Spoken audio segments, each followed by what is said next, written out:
change consultant Johanse Iodike joins me for our Mental Health Matters Thursday. And today we beg to ask the question. Why you so fast? All right, why so fast? Johanse, good morning. Great to see you again, my friend. Good morning, Jason, and good morning to everyone viewing. What direction we heading here? Why you so fast as in speed, or why you so fast as in you're minding people business and you're So we're using the Trinidadian colloquial term in terms of fast, meaning macocious or nosy. And it's a question I ask because sometimes I notice people in other people's business. Sometimes even mine, and it's a curious thing. So I started asking questions and I started analyzing. And a few reasons, but one of the main reasons people so fast is because they don't have anything else as interesting in their life going on. So they're more interested in other people's lives and business. And I think social media, the fact that sometimes your business or the business of others could get that particular platform on social media is more or less taking it to a whole new realm where you could mind somebody's business millions of miles removed. You could literally, you know what's going on with somebody because you're reading it, you're following their story. Very true, and the irony of that is that social media is sometimes not even a true reflection of a person's life. So you're really minding something that not even real, and you're minding it, and you may be comparing yourself and not putting efforts into living the life that you really should be living.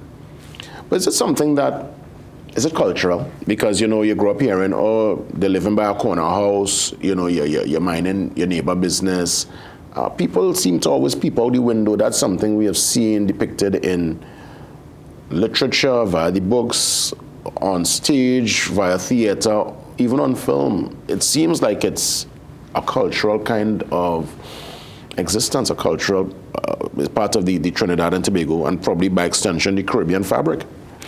I would say yes, but a soft yes, not a hard yes, because we know it's cultural in terms of us, but I haven't done a comparison of culture throughout the world because it's very possible.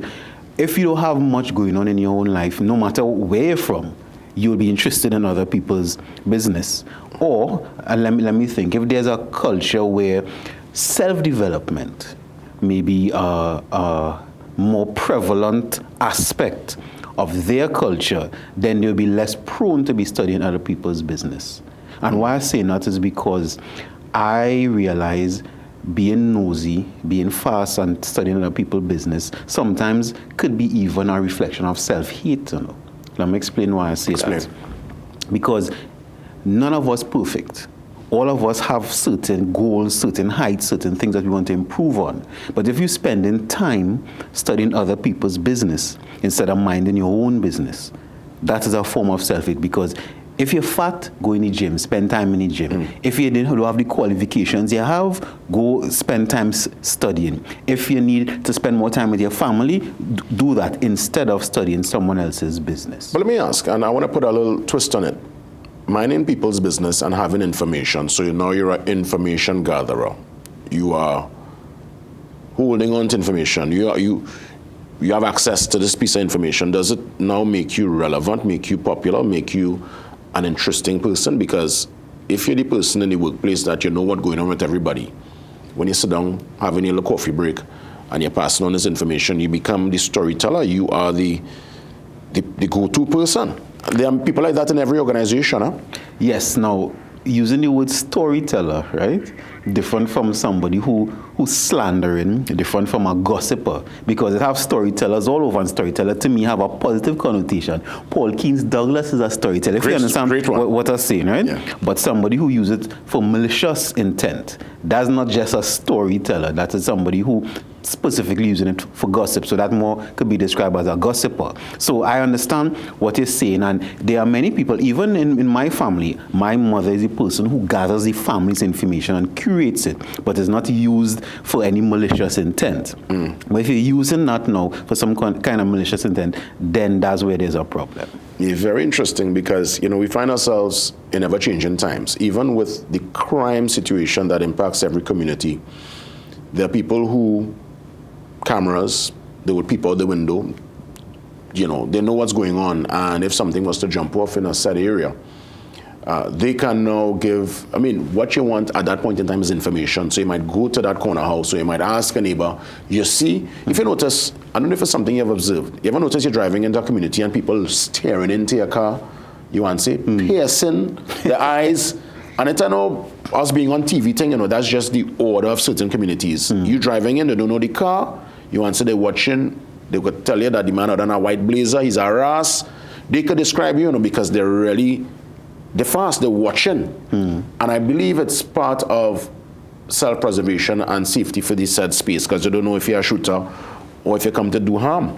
Well, that's a good point, and let me see if I could give a clarification, because we go in with the purpose of gathering the information. So if the purpose of gathering the information is protection of yourself and your community, I wouldn't call that fastness, I would call it observant, diligent, vigilant, right?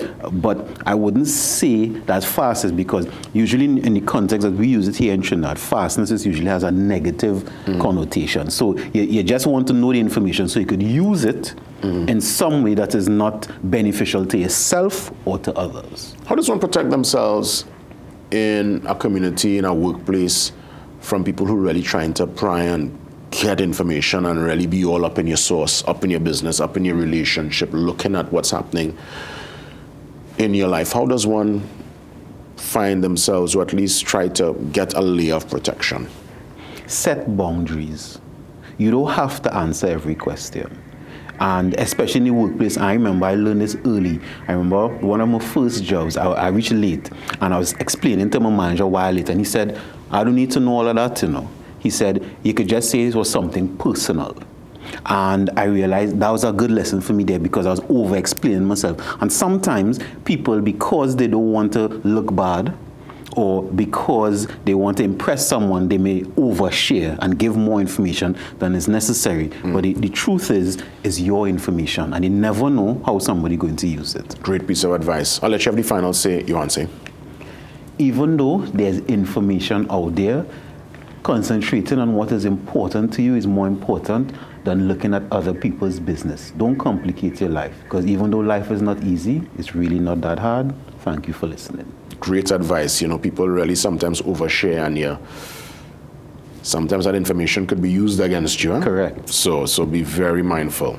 Great session as always. As we transition out of the mental health matters, while many might see sport as a form of entertainment, for some it is, in a way, their big break. We take you to Arangua, Savannah, where one man dedicates his time to coaching young people in football. Let's check out this amazing story. Move your feet, get behind the ball, pass the ball. Blue. Shot in the middle of the ball. For the past 25 years, Ivor Cumberbatch has dedicated his life to helping aspiring footballers reach the top of their game. Measure your passes. I played as a young person, right? Coming up in school, etc. Played intercall, etc. Continued playing after school. And then eventually, of course, after your playing days over, you still want to be involved. So then I went into the coaching. The coach strongly believes that a career in sport is more feasible now than it was a few years ago. And I think this is one of the avenues to get your mind focused on something that's more structured, something they can get involved in, something they could even end up being good at, And right now there's a lot of opportunities, not like back in the day. The 61-year-old coach says sport can be used as a way to dissuade youths from a life of crime. One of the things I think will always keep a child away from crime and maybe doing other wrong things is definitely sport and you, not just football per se. But Cumberbatch is adamant that parents have the ball in their court. If your parents are not well, then we're in trouble. Because I tell them skill without discipline is no skill at all. So if you ain't come out to have discipline, then we'll never know how good you could be. He says he plays his part by making football more than just a game. What I'm trying to do now is nurture them, and also I coach in a kind of holistic way. Not just about the football per se. I always try to show them football as equated to life. So it's like life skills I almost teach it. So even when they come to play the football, they'll learn life skills, which will turn them eventually away from the crime life or the criminal activity or the so-called wrongdoing. The The coach made a plea to athletes who have gained success over the years to give back to youths who are trying to score their big break. I think mentorship have a serious thing to do with this. And the people that, well, so-called make it more or less in their chosen field, I think they need to do a little more in the communities. Let children know they could come out from where they come out from and make something of themselves. Ambika Jagesa Singh, CNC3 News. Ambika, a sincere thanks for that truly amazing story. You know, literally, I see that man all the time, and I thought he was coaching like his nephew. I didn't realize, you know, the man just doing it for young people in the area. So that is truly a real hero. That is what you call a community leader right there. That's the real definition of a man leading his community in a positive way. With that being said, I'm going to make my exit. God spare, I'm back for more tomorrow. Up next, your morning shot. Yes, it's sports and analysis, and I'm sure Ian will be touching on that cricket and that loss last evening there in St. Lucia. Sports, morning shot, up next.